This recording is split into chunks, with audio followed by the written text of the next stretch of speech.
Hi everyone and welcome to 1/6 Figure Focus, and in this video I'm going to outline my top 7 chase figures. Let's get started.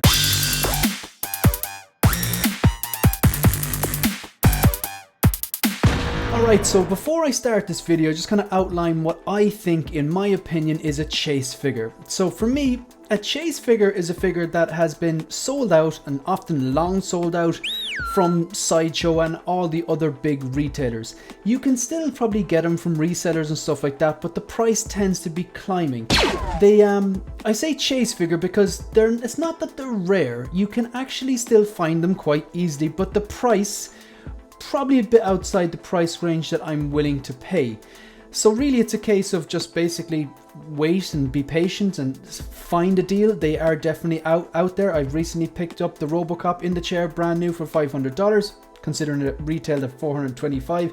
That was a good deal. And the Obi-Wan Kenobi from A New Hope for $300 shipped. So bit of patience goes a long way when you're kind of tracking down these chase figures, because I'm not willing to pay through the nose for them, but I do realize that these figures, because they're long sold out, you're going to have to pay a bit more than retail, but I'm not willing to pay a lot more than retail, because these days a lot of things are going to get reissued. So yeah, a lot of these things, they have definitely increased in value. They're becoming a bit harder to find, but they're not like impossible to find. They're out there, but you're going to have to just basically shell out, which I don't really like to do. I like to hunt down a deal. So these are all figures, they're long sold out, and they're figures that I would consider working backwards on. I tend not to work backwards that much, but I've had a bit of success recently. So I've worked backwards, like I said, on that Robocop at the chair. I've worked backwards on the Spider-Man Homecoming Deluxe. I've worked backwards on the Obi-Wan Kenobi and got reasonable deals in them. Oh yeah, the original Short Trooper as well, because its value basically tanked as soon as they announced the Short Trooper squad leader. So we're going to count down. So coming in at number 7, this is MMS 266. This is a 2-pack. I'm counting it as one because it's the same character, really. Different versions of the same character, but it's, Robocop, Murphy. They're not the exact same, obviously, but, based on the same original character. This is a 2-pack that I would consider working backwards on. I'm a massive movie fan, massive science fiction fan, and especially of 80s and 90s science fiction. So Robocop, fantastic movie. Parts of it are dated, but it's still kind of cool, like, in my opinion. I'll never sit down and not enjoy it. Some of the actual cinematography and some of the effects still hold up today. And then maybe parts of Ed 2 and 9 walking down the stairs, not so much, but it's still cool in its own right. Right, so what do I like about this? First thing I notice is the head sculpt on Alex Murphy, that Peter Weller. I think they've absolutely nailed this head sculpt, and this is kind of an older figure as well. Also, the job they've done integrating the sculpt here, really kind of highlighting this the living part, the kind of the part of him that's still left, that's integrated onto the mechanical suit. I think they've done a great job on both sculpts. This looks exactly like it did in the movie, and this looks exactly like it did in the movie. Just taking a look at everything that this guy comes with here, I tend not to collect the kind of more civilian characters, but this is just a cool look. I mean, you've got this bulletproof vest. You've got the now bulletproof vest. That's, if you've seen the movie, you know what I mean. You've got a handgun. You've got the belts. He has on with all these different pouches. This kind of just, I suppose, the jumpsuit he's wearing, the boots. He's got the helmet, the visor goes up and down. You've got a watch, and then you've got just 2 different handguns. I think they've nailed this. It's really, really impressive. Obviously here, I'm a sucker for weathering. I'm a sucker for scratched up and battle damage, heavily weathered look. And this is obviously after he's got absolutely trashed when OCP basically turned against him or was ordered against him.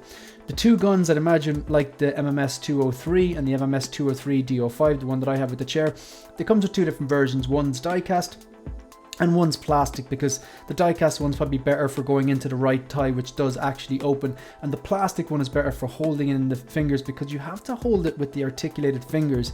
And I believe this looks the same, because you've got 2 fisted hands, and then you've got, I think these are articulated fingers, which, strange design choice. I would have preferred if they just gave us an actual hand specifically for holding the gun, like they would in most figures. You've got, obviously, just you can't see it here. I'll just go back 1 second. There you go. You can see this here, the huge gun that he was basically being hunted with by Clarence Boddicker, and obviously that he uses that towards the end of the movie. The OCP stand, very same, I believe, as the MMS 203 and the MMS 203 DO5.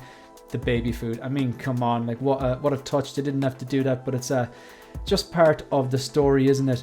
Really like the back of the helmet as well. That just looks pretty cool. So this is a pack I would consider working backwards on, but yeah, it's definitely going up in the high hundreds. I think it's close to 1,000 at this stage.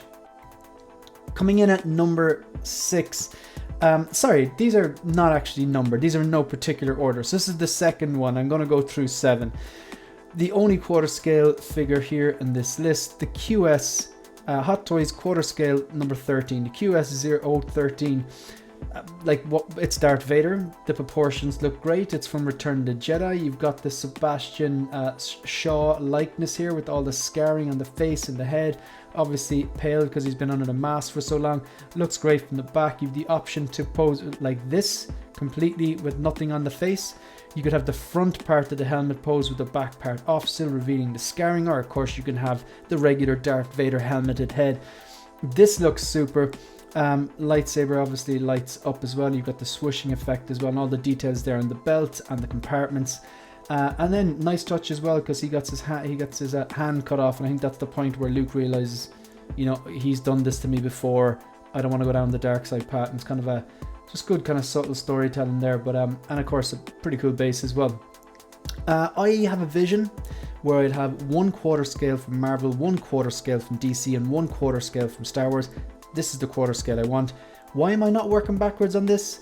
You can still get these for a reasonable price, just a bit above retail, but next year being the 40th anniversary and kind of Hot Toys they're churning out a lot of 2.0s. Think about this. 40th anniversary Return to Jedi. It's a Return to Jedi figure. They do like just clicking on that printer again, putting out a reissue or 2.0. They've done it before with the Dark Knight Rises Batman. It was a quarter scale, a fantastic quarter scale with a fantastic sculpt and base and accessories. They have literally turned the printing press on again, but swapped it out. Instead of just saying the Dark Knight Rises, they're calling it the Dark Knight Trilogy quarter scale Batman, and it's the same suit as the DX-19. It has the backpack as well, so you can recreate that Hong Kong high scene, which I love. So like, if they've done that, which is basically the same thing again with a different base, what's stopping them doing the same thing here again? So that's why I'm not working backwards on this right away. I'm going to wait and see. I could be completely wrong, they mightn't do that at all, but then again, Hot Toys being Hot Toys, they do like their 2.0s. The third one, you know, this was always going to be on the list every day of the week. It's an older figure, but it's still a fantastic figure. The only thing stopping me on this, well, the price, this is going up around $900. There was a stage you get this for like $500, $600, and nearly pulled the trigger, and I didn't. A few things putting me off. Obviously the price, like these are getting a bit harder to find. Well, no, they're not hard to find. You can find these, but if you want it brand new, which I would want, you're talking $800-900 on a lot of different resellers and retailers and on eBay and stuff like this. Long sold out in Sideshow. It's a pleather jacket though, and I've heard mixed opinions. Some people like they open this up and it's like a dust show, whereas other people just don't have any problems with it whatsoever. But this is an older figure, but I think it really holds up. I love the sculpt. I love the battle damage on the face, the chest, the legs, the clothes. You can reveal the metallic bits underneath. You can have this look as well. You can put on, you can swap this out, and then you can't see it behind there, but basically there's the he has two hands here, but when you put this jacket on, you can swap it out for the battle damaged hands, revealing the endoskeleton underneath. Two different head sculpt. This is got a heavier battle damage than this one here, so obviously you just swap out this, and then the shorter arm or broken arm just to make it really, really heavily battle damaged. The T1000, this really does nothing for me. You see a lot of these on eBay for sale. Various different guns. You kind of have a long machine gun here. You got the bandolier with all the kind of grenades. You've got, I think this is the grenade launcher he has. A handgun, a bunch of swap out hands. This is a fantastic piece. I think it still holds up. I'm hoping maybe Hot Toys revisit this. Give it a 2.0. Improve it. Like, there's not much to improve apart from that jacket. If they give us a 2.0 or 3.0 or whatever we want to call it, DX13 with a leather jacket, a real leather jacket, like they're doing for that Wolverine from Days of Future Past, yeah, sign me up, take my money. Or maybe InArt get the license. That would be fantastic. I'd love to see what they do with the Terminator line.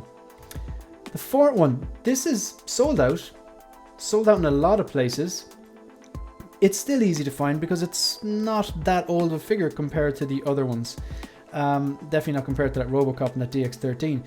So this is a very simple but elegant figure. I think the likeness to Carrie Fisher is there. I really like the outfit. It's very, very simple, but I really like this posed next to Lando. I picked up a Lando today. I'm going to order it from, well, it's I'm ordering it today from Lion Rock Toys. And Lando, like, it's a very simple character. I really like Billy D. Williams, and I really like the Empire Strikes Back, and I really like the Bespin and Billy D. Williams' portrayal of the character. Lando is just a bit of a rascal, isn't he? But in terms of figure, it's fairly straightforward. It's a guy in a blue t-shirt and a blue robe, and he gets a blaster. But I think paired next to Bespin, Leia would make perfect sense. I would really want a Leia in my collection.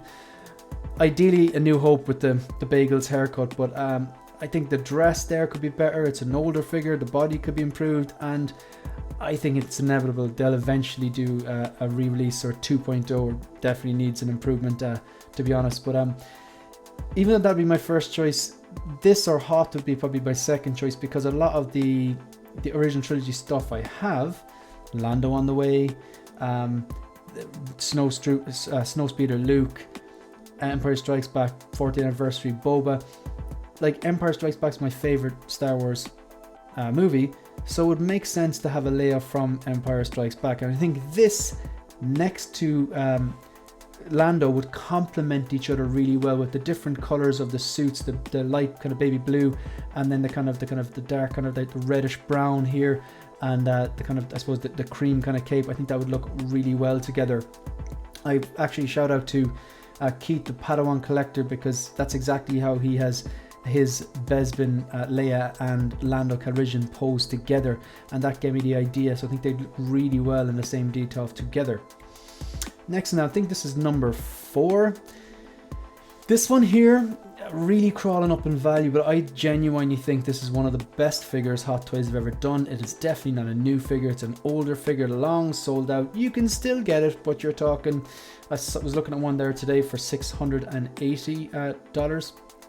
And I mean, they go for a lot more than that as well on eBay. But I mean, it's here. The thing about this one, the DX09 is not on this list because it does look like there's a possibility that Hot Toys might reissue or re-release that DX09. Hopefully a reissue, or not a reissue, sorry, a 2.0, because the cape needs attention and the articulation, the posing needs attention. But to be honest, like, the suit itself that Michael Keaton worn was notoriously heavy and claustrophobic, and he couldn't turn his head and all that stuff, and hence there was the kind of little Easter egg there in The Dark Knight when Lucius Fox character had to do the second suit for Batman because he wants to back out of the driveway. So the DX09 is not on this list because there's a significant chance that they're going to do a 2.0 of that, because they teased it in, I think it was San Diego Comic-Con over the summer. But this one here, I'm not sure if they're gonna do this. Now, if they do, that's another thing stopping me. That's another thing stopping me working backwards on this. If they do the DX09, there's a possibility they'll do this one.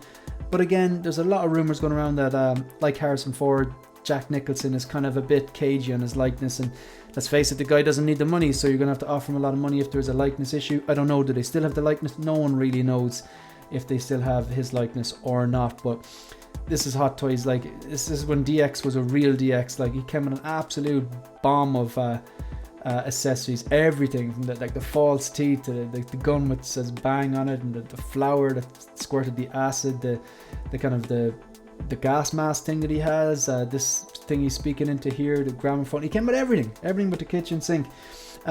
Yeah, so I'm really hoping it'd be great if they do the DX09 and improve it. But a lot of people say that, why would I do this? Because how can you improve it? The sculpt's fantastic, the tailoring is fantastic, the accessories fantastic, just a bloody good figure. And these are the last two. I just want to recap on that. I want to go back through all of these and see. Yeah, so that was one. I'm counting them as one. It's the same character. I know it's a kind of a 2-pack, but it's a one item, we'll say. Yeah, that makes sense. One box. This is the second one. This is the third one. The fourth one. The fifth one. And this is 6 and 7. I know that there's a third party doing these at a lot more reasonable price, but I just think these are better.